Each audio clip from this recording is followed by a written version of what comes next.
Good morning. Morning. How is everybody today?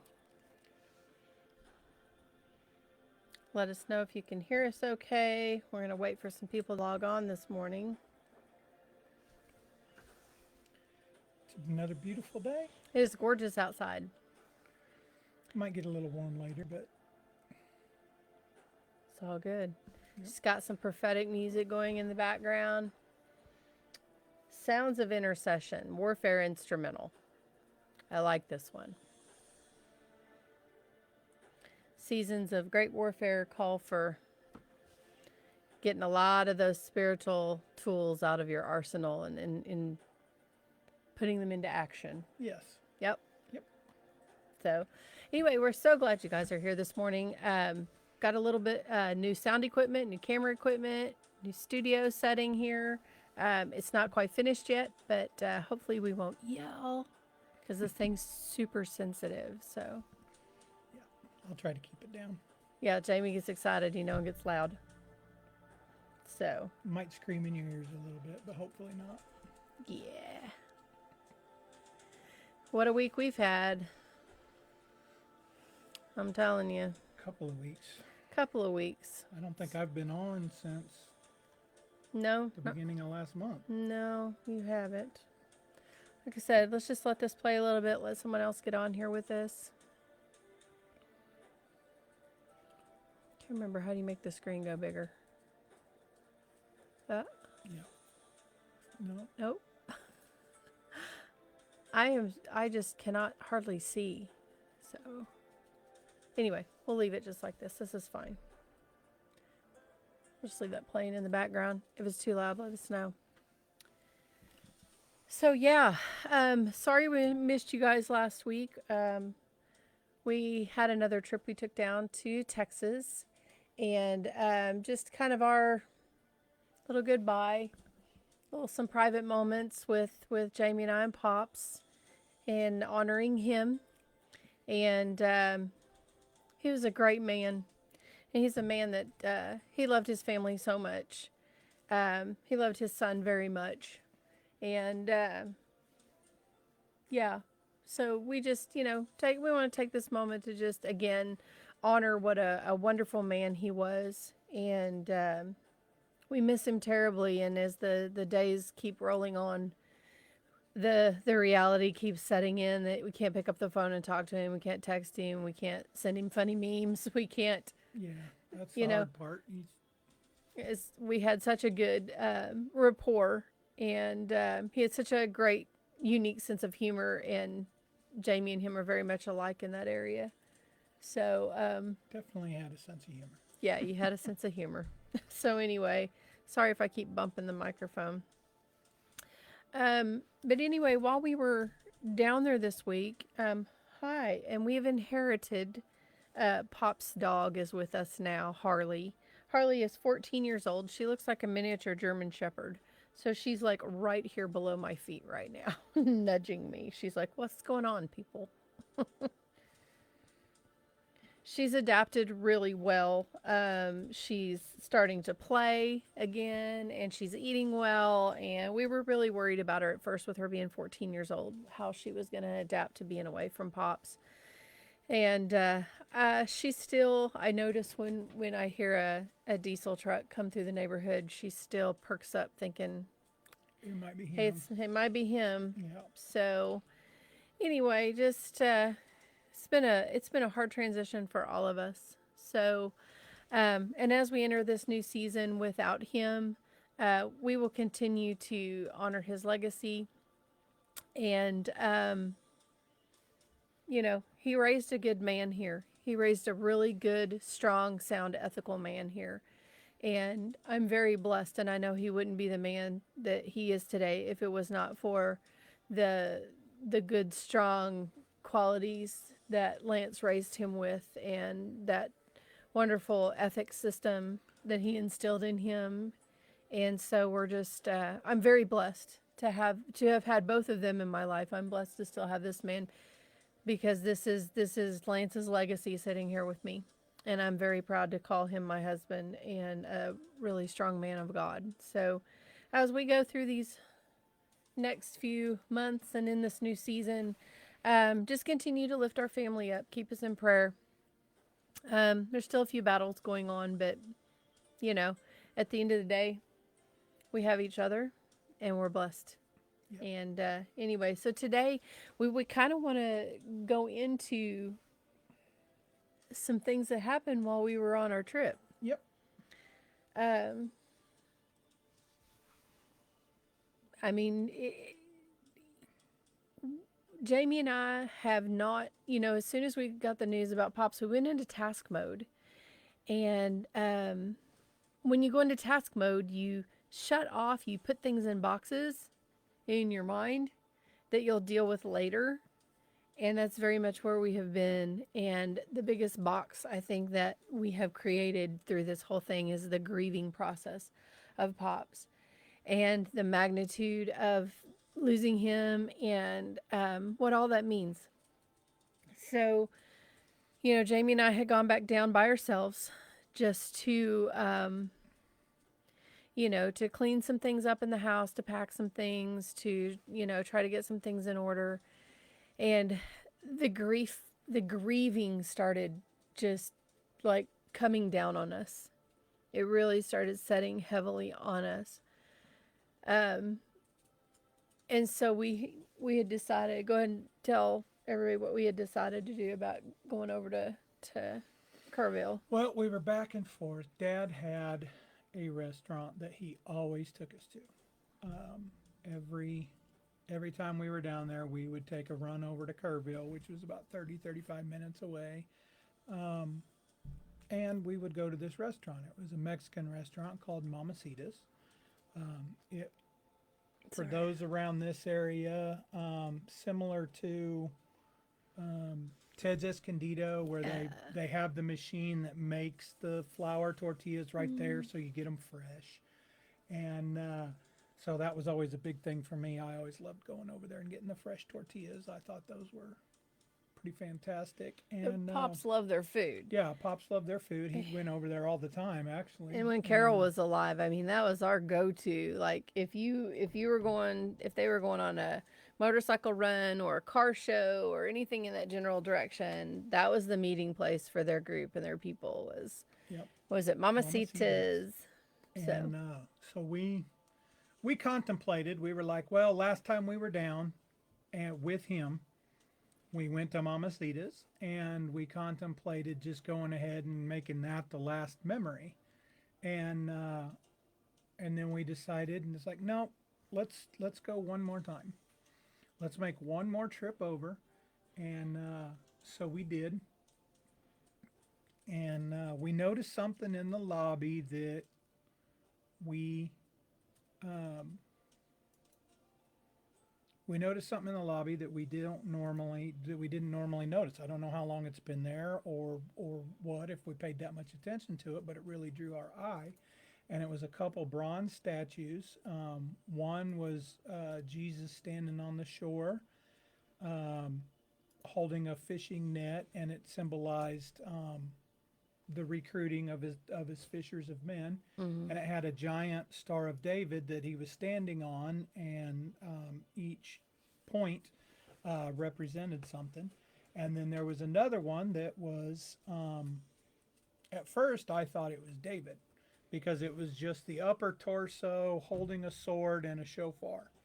And I thought it represented David, and would come to find out there's a whole outdoor, what do you call it? It's like, I would call it a garden. It's a garden. It's similar to some things that we saw in Israel. Texas Hill Country very much has the same, it reminds me of being in Israel. The vegetation, the coloring of the rock, the big, limestone type, it's very native of that area. And so, it reminded me of something we would have seen in Israel. Yeah. And so we decided we wanted to check that out. Well, the problem is this was Monday, the holiday, and we were leaving Tuesday. We were going to meet with a couple people, and we were going to get on the road Tuesday. And it was like, I don't know, maybe next time or whatever. And then we just decided, no, let's go check it out. And And it was raining. it was raining. It was raining It was that pouring day. when we left the house to go eat. And we contemplated trying to wait it out, if we wait another hour and see if the rain pushed out. And then we just decided, nope, let's go. So we jumped in the car. We drove 35 minutes in the pouring rain, and we got over there and we went in and we had our meal. And the meal was okay, wasn't fantastic. It wasn't the best no, experience. and it didn't feel the same. And I was sad because, Yeah. because Pops wasn't there. And that's what I'm saying. When the reality of, I mean, we were like, had jumped in the deep end of grieving on that day. And the reality set in that he was not sitting there at the table with us. It was the first time that Jamie and I had been in that restaurant without him or Carol or both, Yeah. or our family. And it was a reality check big time. Yes, it was. So, and the rain just, the food was not that great. Our waiter was kind of obnoxious, and it was just and it was loud, and it was just one of those things where you walked out of there going, well, that wasn't really what we were hoping for. No, it wasn't. So, But we looked, and I saw the brochure, and I was like, "Oh, hey, we need to check this out," and and all that. And I wonder how far it is. And a guy was walking in the door, and he said, "Are you looking for this garden?" yeah, he heard us He talking heard us about talking it. about it, and it's like, yeah. And he told us, because it's not that far; it's just up the road, just a few miles. And he gave us directions on how to get in there. And of course, I mean, it was, and it. We just looked at each other and went, "Yeah, let's go check it out. If anything, we'll just kind of drive around, and if it's pouring rain, then we'll check it out on another day. But we'll drive up there and see, what it is. We didn't know what to expect. You We just know? thought, cool, he saw actually, I think you saw the shofar. And we saw the menorah and the Star of David. It's like, okay, that's interesting. Oh, Yeah, wow, cool. This place is around here. yeah. So we decided to drive up and check it out. And of course, it was still raining when we pulled up on the property. And it has several levels. And one of the first levels that you pull up to was just a big box with a lion standing on top of it. And we're like, the rain kind of lightened up a little bit, and we decided to park and just check it out. And it's like, well, we're here. It's not pouring down too bad. And so we got out, and as we're Not sleeping well. as we were walking over to it, we started to notice that there were some etchings in the box that they had cut out. And I'm always one for checking out lions, so that drew my attention too. And we hadn't even seen anything else yet. But just the driving up and seeing, like, up on top of this point, this hill, is this huge, huge cross. Like this open design cross. And it's like, whoa, And then, like you said, then we come up on that statue that we'd seen at the restaurant. So Yeah. that's what greeted us, was that the bigger size of that statue of Yeshua standing there. And it was just, I mean, it was like the details in the sculpture work, Yeah. it drew you in. I mean, for a moment, it's like, oh wow, he's standing here before us. And then looking further up the walk, what did we see? What was between the cross and Yeshua? Oh yeah, it was the rider on the white horse. It was Yeshua on the white horse with this shofar up in the air. The details in this, you could see the tzitzis from his tallit hanging down over his leg. You could see on the cape he was wearing the name. They say the name that only he and the Father know, that will be revealed when he returns. That, they've got this in Hebrew writing, and it's so detailed. You could see the piercings on his hands and on his feet. And it reminded me of back when we were up at in I forget what it's called. Capernaum. No. Was it Capernaum where we saw the statue of Yeshua when we were with Beatitudes, where you walk around all the Beatitudes were, and he was on that bench.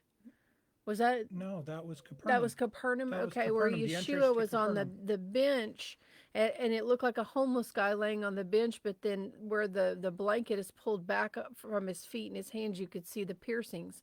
And I mean, I'm wondering if the same guy did the Yeah, no, statues he might have. because the detail work was so similar. But anyway, like I said, it's raining, and we're standing here looking at the magnitude of this huge, ginormous. Was it 70 feet? 77 77, feet. 77 feet cross in front of us. This huge, um, Yeshua on the white horse, the returning of the King. You know, the returning of the true King, and then Yeshua standing right there in front of us. It was one of those moments where you just like the emotions started coming out and started pouring out. And, Jamie and I at that point, I think we kind of went on our own separate journeys we kind of split off and went on our own separate journeys.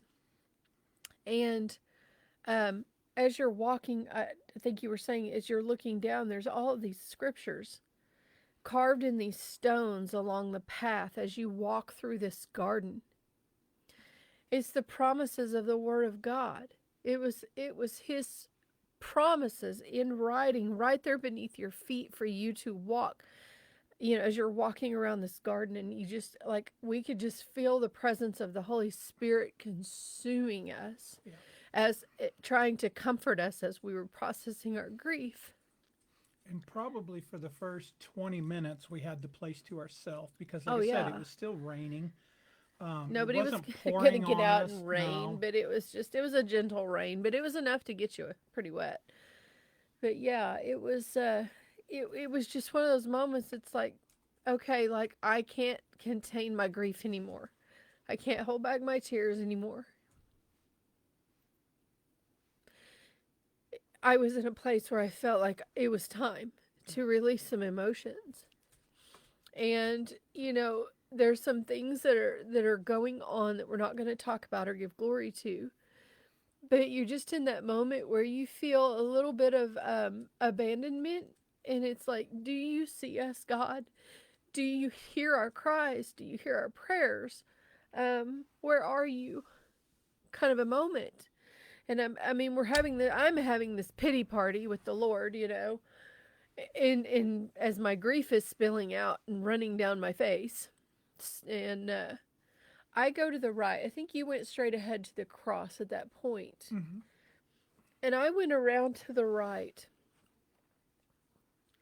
And on the right hand side, well, did I go the path of the prayers first, or I went over to the foot washing? We both went to the foot washing. And that's where we saw what we saw. Okay, so yeah, we went to the right. So the whole setup is where Yeshua is standing, where you enter, and then you've got Christ returning on the white horse, and then the cross. Well, it breaks off at the white horse and goes to the right, and there's a foot washing, and to the left is a statue of a globe, or a Well, sculpture of a well, globe. let's explain the foot washing. It was a sculpture of Yeshua washing one of the disciples' feet. And again, the details in this um in this sculpture, and the fact that it was raining and it looked like tears Yeah. coming off Yeshua's face as it was dripping into this foot washing bowl, and there was actual, rainwater in the bowl, and it just magnified the beauty of that moment. Well, we're standing there and we look up. Sorry. Nothing to be said. We look up, and remember, we're on a mountaintop overlooking the city. And as we look up and we look down into the valley and up in the sky and over Yeshua, like you can't make this stuff up. Over Yeshua appeared a double rainbow in the sky. And I'd just been crying out to the Lord, are you counting our tears? Are you hearing us? Why are we still walking through grief? Why are we still walking through these trials? Well, the enemy is relentless and he doesn't let up. And he comes to steal, kill, and destroy. And the ultimate goal is to destroy our relationship with Yeshua. And so it was like in that moment, God reached down and said, "Hello, I do see you." And in the next hour or so, I'm going to remind you of who I am and who you are to me.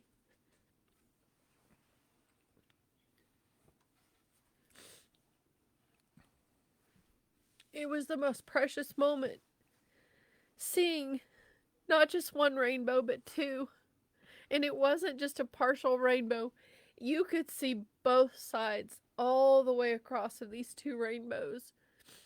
And it was literally like, I know Jamie got a video of the rainbow as it was settled down in the valley. You could see it. And it was one of the most amazing moments, precious moments for us.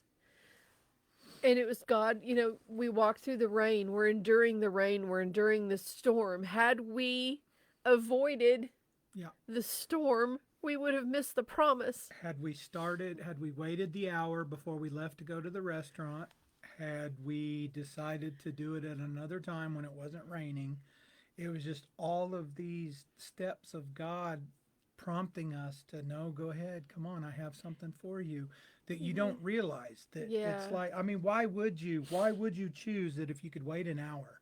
Why would you choose to drive, Right. 40 minutes into a storm? Right. Why would you choose to get out of the vehicle and without an umbrella and just go walk around in the rain and all? I mean, it was all these things that common sense was out the window. Honestly, I mean, it really was.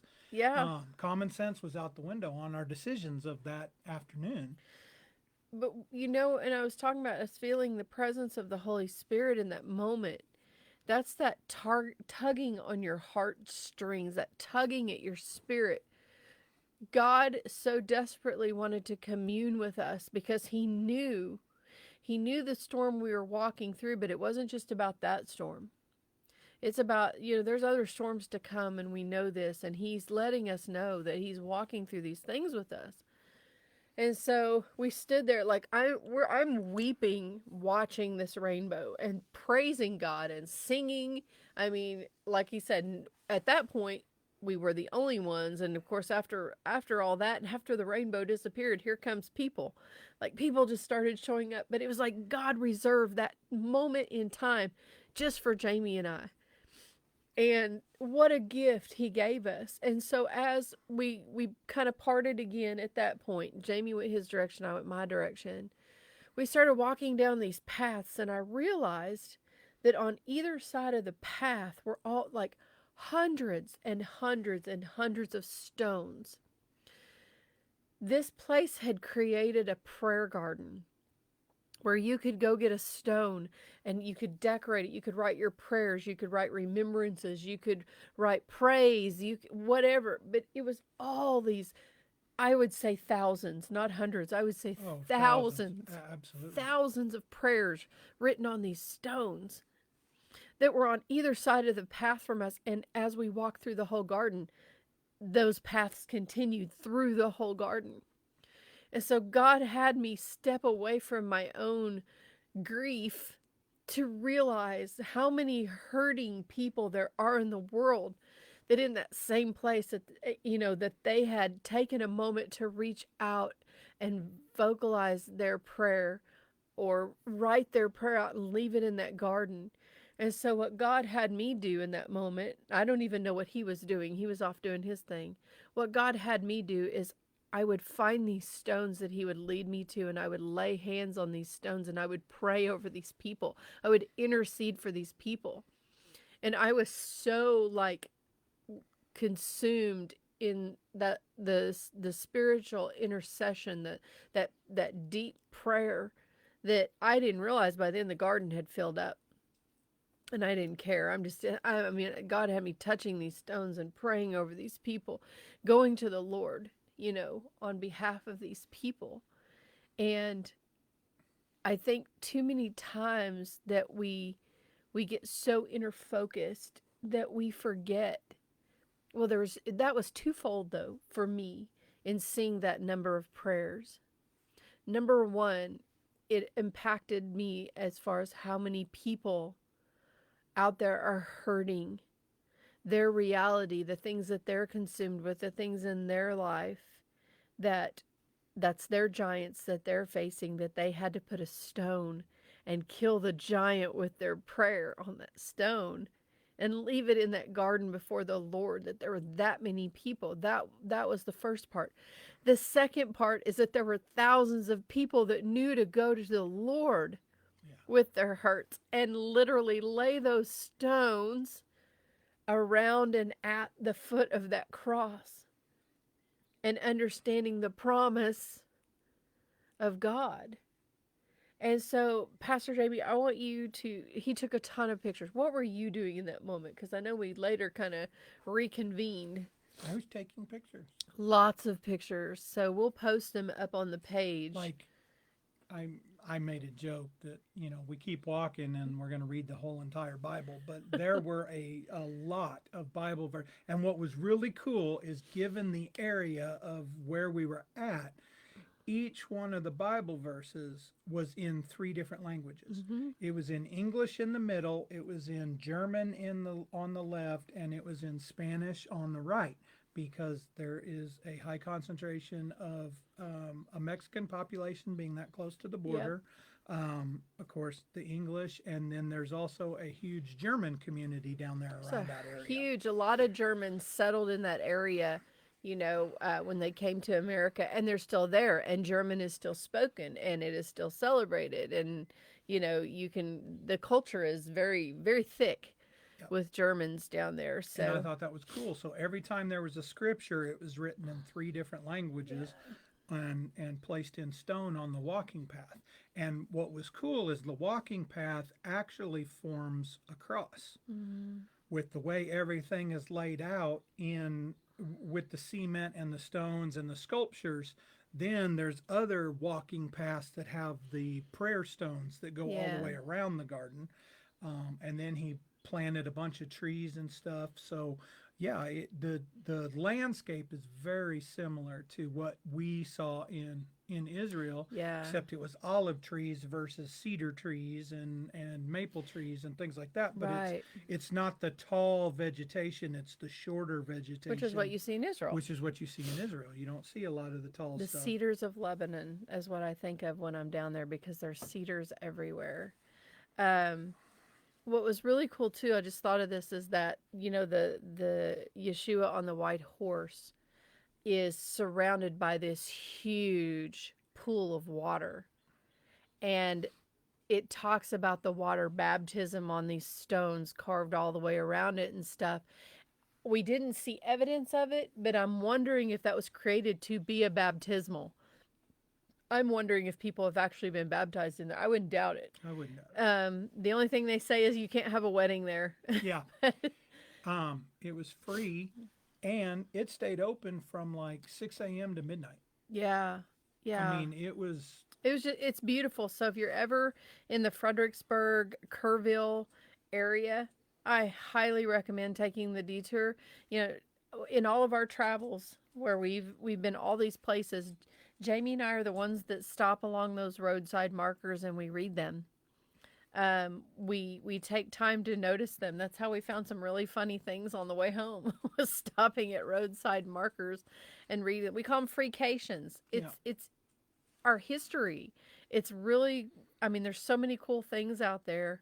But this was one of them. It was free and it was beautiful. And to be able to go into a garden and commune with the Lord, to have feel the Holy Spirit presence, to be able to grieve our loss, for him to reveal his promises. And so when Jamie and I, after he had taken pictures and I had walked the prayer walk, and we both kind of started walking together, we started walking over those scriptures. And as we would get to each one of those scriptures, I would stop and I would raise my hands and I would read it out loud, as if putting the enemy on notice. This is what the Word of God says This is his promises to us as believers, as his children. And I just kept reading them. And it was like, but he took my sorrow that I walked in with and the grief, the overwhelming grief that we walked in with, and he turned it into joy. Yeah. He really, truly turned our weeping into dancing and praising. And as we kept reading these scriptures, it was just, it was as if he was there speaking and holding us up as we walked through this garden. And as we were, making our way around and coming back out, we came to this place. And it was a portion of the garden that had been dedicated to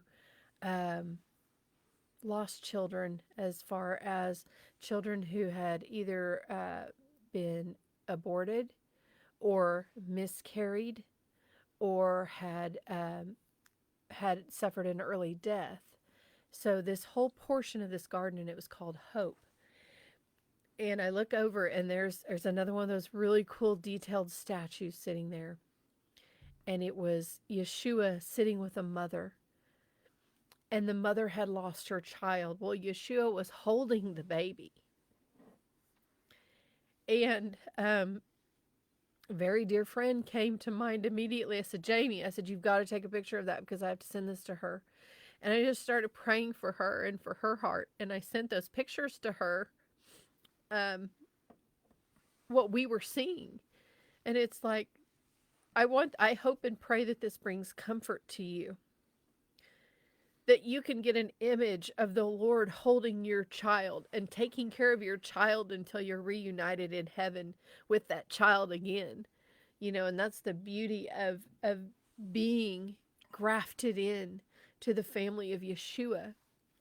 It's like Pops and Carol and all those people that we've lost, my grandparents that I still grieve over, and all those people that have gone before us were held in his arms during, that transition.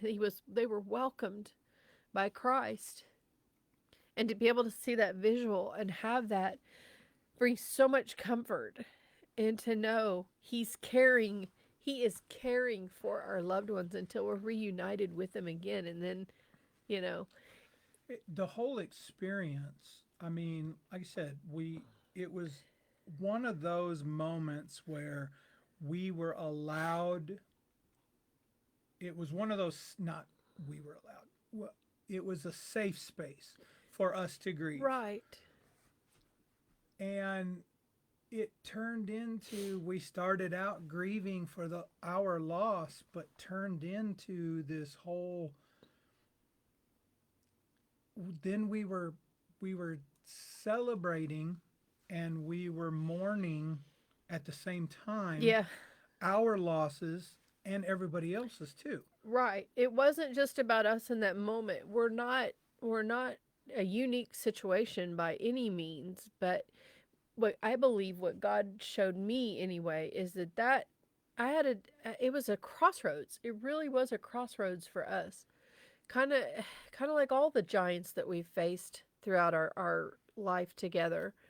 You have a choice in the moment, and you can either let it consume you and allow bitterness to take root and to take you down a path of unforgiveness and sorrow that consumes you to the point that you lose sight of the purpose of the cross.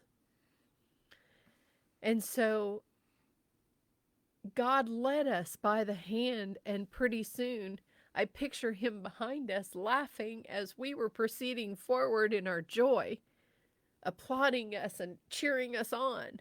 Yes, this is what I intended for my children. Joy, find the joy in this. And even though the enemy has sucker punched us and is trying to take us back to a place of sorrow, we refuse.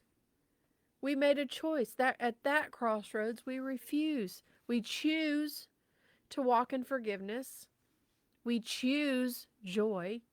We choose to rejoice, knowing that we will be reunited with our loved ones again in heaven. And that was such a powerful experience. So I'll have Pastor Jamie post some pictures of the garden. We'll post a link to the garden as well.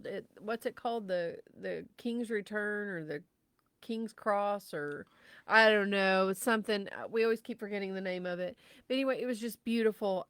Just go check it out. Like I said, if you're ever traveling through that portion, Texas Hill Country, it's worth getting off the highway and going to. It's a mini Israel. It's worth diverting a trip It is. that Put direction. put it on your put it on your to dos. So anyway, that's really I think all we had this morning was just you know we're in a month that the enemy is trying to throw so much distraction and hate and bitterness and division between all of humankind right now. And we choose the path of love and we choose the path of leaning on his promises. And that rainbow in the sky after that he placed in the sky after Noah, and the flood, and for his family to know, I am here. You endure. It was about enduring the storm, putting your faith in me, your family putting their faith in me, being obedient, even when it didn't make sense. Noah was obedient.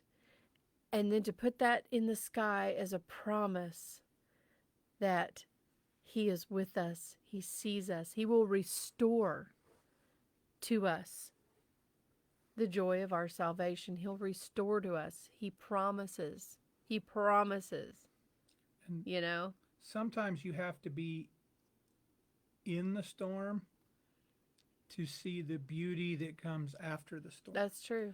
Because, like I said, I don't know if anybody else got to see the rainbow because it was still raining as the rainbow formed, and people were starting to show up, and there was still a faint. But we don't know if anybody else noticed it. Yeah. Those that God needed to see it saw it. But in that moment, we felt like God saw us. He saw us in our grief, and he really did truly turn our mourning into dancing on that day. So anyway, we wanted to share that experience with you this morning. And if you're going through storms in your life, hold on. No matter how hard the boat is rocking, no matter how strong the wind is blowing, No matter how wet you get. no matter how soaking wet you get, continue to look up because he will reveal himself. He will show you what his promises are. He'll bring them into remembrance. And man, he did. And I'm telling you, when the enemy starts screaming in your ear like he's been screaming in our ear for the last 2 weeks, let your praise be louder than the enemy's voice. And that's exactly what we did.